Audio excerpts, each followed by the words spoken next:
2024-25 கல்வியாண்டில் பள்ளி திறப்பு குறித்த ஒரு புதிய அறிவிப்பு வந்து வெளியாக அதன் தகவல் என்ன அப்படிங்கிறதெல்லாம் அதை பார்க்குறதுக்கு முன்னால் உங்களுக்கான ரிசல்ட் 10th 11th 12th மாணவர்களுக்கான ரிசல்ட் வந்து அனௌன்ஸ் பண்ணிட்டாங்க.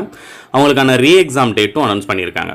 1ஆம் வகுப்பு முதல் 9ஆம் வகுப்பு வரை உள்ள மாணவர்களுடைய நிலை என்ன அப்படின்னம்னா 1 to 9 பார்த்தீங்க அப்படின்னம்னா ஆல் பாஸ் அப்படிங்கிறது உங்களுக்கு எல்லாருக்குமே தெரியும். அதனால் எல்லாருமே 8th படிக்கிற ஸ்டூடெண்ட்ஸ் 9th படிக்கிற ஸ்டூடெண்ட்ஸ் 10th போகிறீங்க அப்படிங்கிறது கன்ஃபார்ம் ஆயிடுச்சு.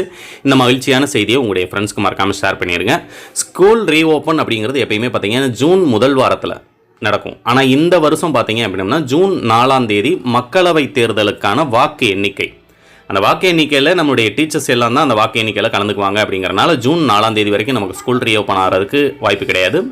ஜூன் 6ஆம் தேதி பார்த்தீங்க அப்படின்னம்னா அந்த மக்களவை தேர்தலுக்கான தேர்தல் நடைமுறைகள் வந்து 6ஆம் தேதி வரைக்கும் அமலில் இருக்கும். அப்படிங்கிறனால 6ஆம் தேதி வரைக்கும் நமக்கு ஸ்கூல் ரீஓப்பன் ஆகிறதுக்கான வாய்ப்பு கிடையாது.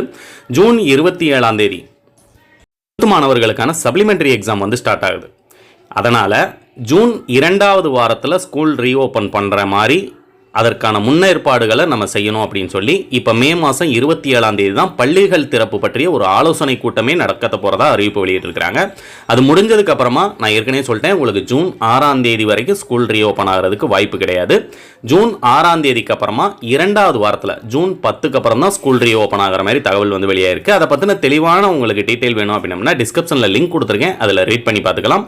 பள்ளி திறப்பு குறித்த சரியான தகவல் வரும்போது நம்முடைய சேனலில் அதை வீடியோவை அப்டேட் பண்ணுவேன். நம்முடைய சேனலை மறக்காமல் சப்ஸ்கிரைப் பண்ணுங்கள். இது வரைக்கும் நம்மளுடைய டெலகிராம் அண்ட் வாட்ஸ்அப் சேனலில் நீங்கள் ஜாயின் பண்ணல அப்படின்னா வாட்ஸ்அப் சேனலுக்கான லிங்க் ஃபஸ்ட்டு கமெண்ட்லையும் டிஸ்கிரிப்ஷன்லையும் கொடுத்துருக்கேன், நீங்கள் அதில் ஜாயின் பண்ணிக்கலாம். கண்டிப்பாக ஸ்கூல் ரீஓப்பன் 10ஆம் தேதிக்கு அப்புறம் தான் நடக்கும் அப்படிங்கிறது உங்கள் எல்லாருக்குமே தெரியும் நினைக்கிறேன். ஏன்னா லாஸ்ட் இயரும் பார்த்தீங்க அப்படின்னா வெயிலோட தாக்கம் அதிகமாக இருந்தனால இப்போ மழை பெஞ்சிக்கிட்டு இருக்கு. ஆனால் அந்த மழை முடிஞ்சதுக்கப்புறமா பார்த்தீங்க அப்படின்னா அக்லி வெயில் இன்னும் அதிகமாக தான் இருக்கிறதுக்கு வாய்ப்பு இருக்குது. வெயில் அதிகமாக இருக்கும் பட்சத்தில் 10ஆம் தேதிக்கு அப்புறம் லாஸ்ட் இயர் ஓப்பன் பண்ண மாதிரி 13, 14 டேட்டில் தான் ஓப்பன் பண்ணுவாங்க. இந்த தகவலை உங்களுடைய ஃப்ரெண்ட்ஸ்க்கு மறக்காமல் ஷேர் பண்ணிடுங்க. நீங்கள் நம்முடைய சேனலுக்கு புதுசு அப்படின்னா நம்முடைய சேனலை மறக்காமல் சப்ஸ்கிரைப் பண்ணி பக்கத்தில் இருக்கக்கூடிய பெல் ஐக்கானை கிளிக் பண்ணிக்கோங்க. இந்த தகவல் பற்றிய தெளிவான விளக்கம் டிஸ்கிரிப்ஷன்லையும் ஃபஸ்ட் கமெண்ட்லையும் கொடுத்துருக்கேன்னு ஏற்கனவே சொல்லியிருந்தேன். அதை கிளிக் பண்ணி ரீட் பண்ணி பாருங்கள். நம்முடைய வாட்ஸ்அப் சேனலையும் மறக்காமல் ஜாயின் பண்ணிக்கோங்க. தேங்க்யூ.